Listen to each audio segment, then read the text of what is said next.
Bonjour à toutes et à tous, bienvenue sur Sport 8. Comme chaque lundi, je suis très heureux de vous retrouver sur ce plateau pour 13 minutes de sport.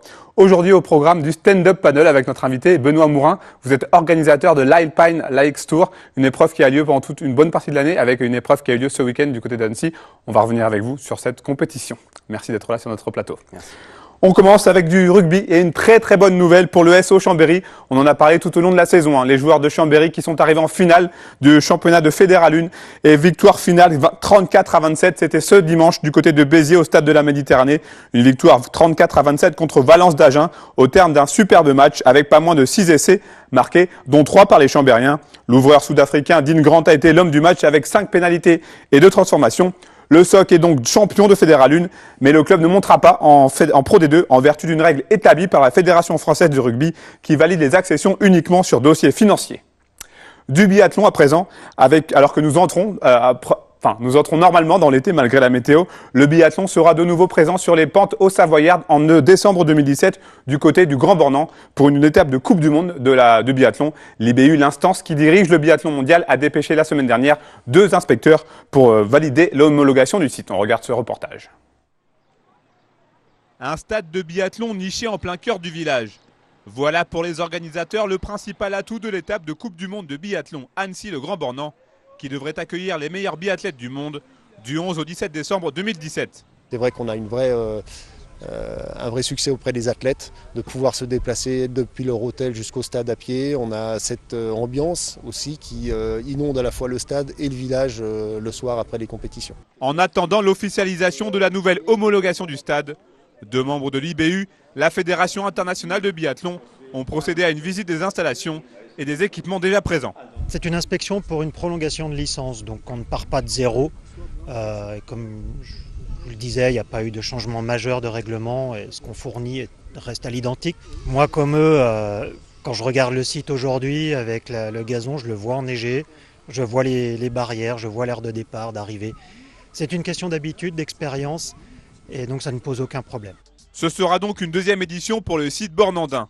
En 2013, l'étape au Savoyarde avait été un succès populaire et sportif. Et comme le hasard fait décidément bien les choses, en décembre 2017, le plateau devrait à nouveau être bien relevé.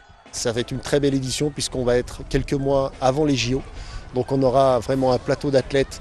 Personne ne fera la passe, donc on aura vraiment toutes les équipes qui seront là, toutes les stars du biathlon. Et on aura 6 compétitions pendant 4 jours.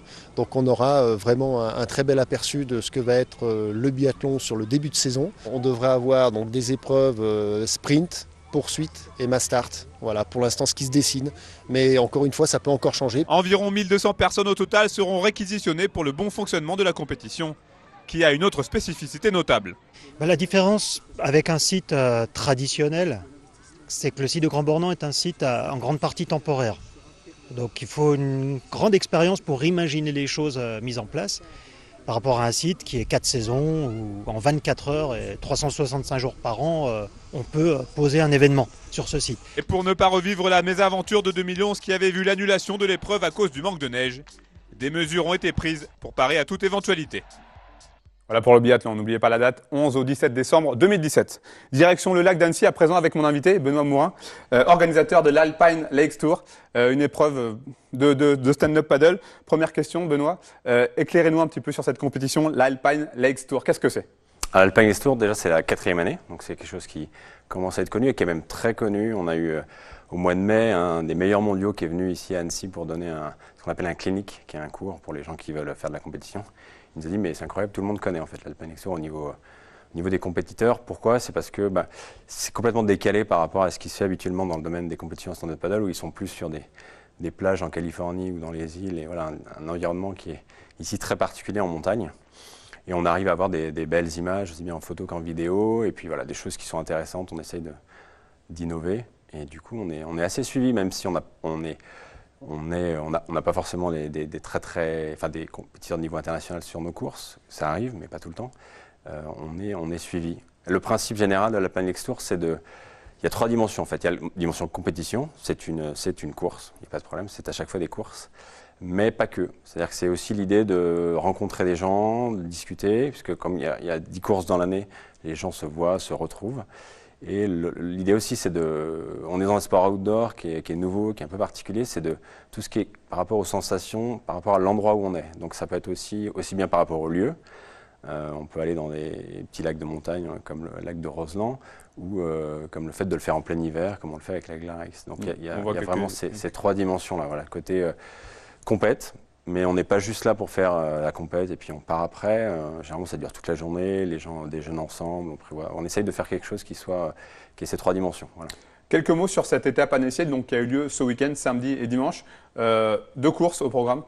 Oui, on essaye de se renouveler. Voilà, c'est la 4e année, donc on essaye de faire des choses différentes, toujours dans cette idée d'expérience qu'on peut avoir. Le samedi, l'idée c'est la pop race. Alors on essaie de trouver un thème aussi à chaque course, donc pop comme populaire. L'idée c'était de se dire que pourquoi pas. J'ai jamais fait de compétition de stand-up paddle, mais c'est un sport qui est accessible. Donc pourquoi pas participer. Donc c'est vraiment une course qui était ouverte à tout le monde. Même si on n'en avait jamais fait, il n'y a pas de problème, on fournissait l'équipement, c'était un petit parcours, on le faisait en équipe. Donc voilà, même des gens complètement débutants pouvaient participer. Donc on avait deux catégories, une catégorie race, donc compétition, et une catégorie loisirs. Et donc voilà, les gens se sont retrouvés. Alors effectivement, la météo n'était pas très bonne, donc on a eu un peu moins de monde que ce qu'on espérait, mais on a quand même une 50aine de personnes qui étaient présentes et qui ont bien aimé le concept. Alors on va retravailler certaines choses parce qu'on a eu un petit retour. Ça durait 3 heures et au final on s'est rendu compte que c'était un peu long. Et en plus il y a le vent qui s'est levé sur le dernier quart d'heure avec de la pluie, donc ils étaient un peu épuisés. Donc voilà, mais tout le monde a été très content. Donc Popular Pop Race, la première course sur cette thématique-là. Et hier dimanche c'était la Fat Race. Alors là c'est complètement l'opposé. On a fait la plus longue distance qu'on n'avait jamais faite sur une course de l'Alpanic Tour qui est 20 km. 20 km en stand-up paddle, ça vaut bien un marathon à pied. Donc c'est une compétition. Voilà. Et puis généralement, les compétiteurs n'avaient jamais fait ça. Enfin, je pense que peut-être aucun des compétiteurs qui étaient présents n'avait jamais couru cette distance-là en compétition. Donc c'était aussi l'idée d'avoir une expérience un peu nouvelle. Donc c'était hier 20 km. Alors avec un départ pour ceux qui connaissent d'Annecy, on traversait à Verrier, on suivait la rive droite du lac jusqu'à Talloires. Donc on essaie aussi de travailler un peu le paysage. Le paysage, c'est important. On était sur Verrier, Château de Menton, on passait devant le Roc de Cher, arrivait dans la baie de Talloires, on retraversait sur Douin et on revenait sur Annecy. Comment est-ce que vous avez eu l'idée de créer cette épreuve ? En fait, moi, originalement, j'avais un sport qui était un sport communautaire qui s'appelait Widi Wuchi dans le domaine du sport et on aimait bien créer des choses, faire des choses originales. Et quand le stand-up paddle est arrivé, ça m'intéressait parce que c'était un sport nouveau et qu'il y a beaucoup de choses à faire. C'est-à-dire que, par exemple, on peut faire donc de la compétition, mais il y a des gens qui on fait du yoga sur paddle, on peut inventer des choses. Et pareil, sur les formats de course, il n'y avait rien qui était établi encore il y a quelques années. Ça commence bien sûr et c'est déjà très organisé, mais on peut être innovant, on peut créer des nouvelles choses quand un sport est émergent. Et j'aime bien ce côté un peu, innover, trouver des endroits, des lieux. On a fait l'année dernière une course dans un lac souterrain en Suisse, qui est le plus grand lac souterrain d'Europe. C'était une première mondiale. On a été suivi même par des sites, mais vraiment dans le monde entier, là, pour le coup, sans exagérer vraiment. Et dans le monde entier, il y a eu des échos par rapport à cette course. Et donc voilà, c'était quelque chose de tout à fait exceptionnel et original. Et donc voilà, c'est ça qui est intéressant, que je trouve intéressant. Pourquoi ça marche aussi bien, le stand-up paddle, selon vous ? Alors moi, je prêche pour ma paroisse évidemment, mais je veux dire que le stand-up paddle, c'est un sport sans défaut. C'est-à-dire que c'est un sport qui, il y a l'image un peu cool du surf, là, qui a un côté sympa. C'est un sport qui est vraiment très accessible. Les enfants peuvent s'amuser, même des personnes âgées. Alors je peux pas vous dire jusqu'à quel âge, mais des personnes de 70 ans, il n'y a aucun problème, ils peuvent pratiquer. On peut vraiment le pratiquer en groupe. Sur l'eau, on n'a pas de limite, on peut être à 30 à 40 et en faire ensemble, ça pose aucun problème. C'est un sport qui est très bon pour la santé, qui est complet, qui n'est pas traumatisant, qui ne fait pas de bruit, qui n'est pas dangereux, qui gêne personne. On ne va pas très vite, donc on ne gêne pas les autres usagers, par exemple sur le lac ou sur les autres lieux de pratique. Donc voilà, je trouve que c'est un sport qui a énormément de qualité. On peut le faire en mode balade, un peu comme le vélo. On peut le faire en mode compétition. On va dire sur les eaux plates, ça va être comme le vélo de course. Et puis si on en fait dans les vagues, on peut comparer au VTT ou à d'autres choses. Il y a des pratiques aussi qui sont assez variées en rivière aussi. Il y a la rivière qui se développe. Il y a aussi beaucoup de variantes intéressantes. Pour en venir à la compétition, vous venez de me dire, pour les 20 km, j'ai regardé le premier, 2h14 minutes, c'est un effort considérable. 2h14 minutes, c'est effectivement un gros effort. Il s'appelle Ludovic Victolade, c'est un champion qui participe régulièrement. Alors lui a des compétitions de niveau mondial, où il arrive à se classer dans les 15 premiers, donc c'est quelqu'un qui a un très très bon niveau, qui vient régulièrement, mais qui vient un peu moins maintenant, parce que souvent il est appelé par ses sponsors pour aller sur des grosses courses internationales. Donc effectivement, gros effort. On a aussi à noter le troisième, qui est sur le podium. Il s'appelle Benoît Fernet. On ne va pas dire son âge, mais voilà, il est à la retraite. Voilà, il a l'âge d'être à la retraite. Et il finit 3e et il est arrivé frais comme un... C'est impressionnant, 20 km. Donc voilà, après, il y en a qui ont effectivement beaucoup souffert sur les... à un moment donné, je me demandais qu'ils n'allaient pas terminer. Et finalement, on a un seul abandon. Donc les gens ont quand même... voilà, ils ont lutté, on va dire, certains, pour arriver au bout, mais ils étaient vraiment tous très contents. Dernière question, la prochaine étape de l'Alpine Lakes Tour, du côté de Genève, il me semble. Alors, on fait 2 étapes sur le lac Léman. On en fait une à Sciez, donc sur la plage de Sciez, où on fait un parcours qui passe devant le château d'Ivoire, et on va un petit peu plus loin. Et on fait le lendemain à Genève, donc Sciez-Genève, les 2 et 3 juillet. Il y a des courses vraiment pour tout le monde, hein, donc si vous avez envie de découvrir ça, le 2 juillet, notamment à Sciez, vous pouvez venir, aller regarder sur le site internet ou venir directement. C'est vraiment quelque chose d'intéressant à faire. Et l'étape d'après, c'est le 7 août sur le lac de Roseland, qui est vraiment un endroit assez exceptionnel. Pareil, si vous avez envie de venir, c'est un lac qui est interdit de navigation, donc c'est tout à fait exceptionnel de pouvoir faire un événement là-haut. C'est la 4e année aussi où on le fait. Et voilà, c'est perdu au milieu des montagnes, c'est très très beau. Merci en tout cas pour votre venue et bonne continuation pour la suite. On prendra de vos nouvelles et des nouvelles de l'Alpine Lakes Tour. Écoutez, merci beaucoup. À bientôt. Un peu de football pour terminer cette émission avec, vous le savez bien entendu, l'Euro 2016 qui a démarré la semaine dernière dans toute la France. Et la Haute-Savoie y participe aussi un petit peu avec Évian qui accueille l'Allemagne et son camp de base. L'Allemagne est l'équipe championne du monde en titre. La semaine dernière, le seul entraînement au public avait lieu. Nous y étions. Des champions du monde qui foulent la pelouse du stade Camille Fournier d'Évian. Certains ont dû se pincer pour y croire. Et pourtant, les quelques 1500 personnes massées dans les tribunes ont pu admirer leurs idoles 1 heure durant ce mardi soir.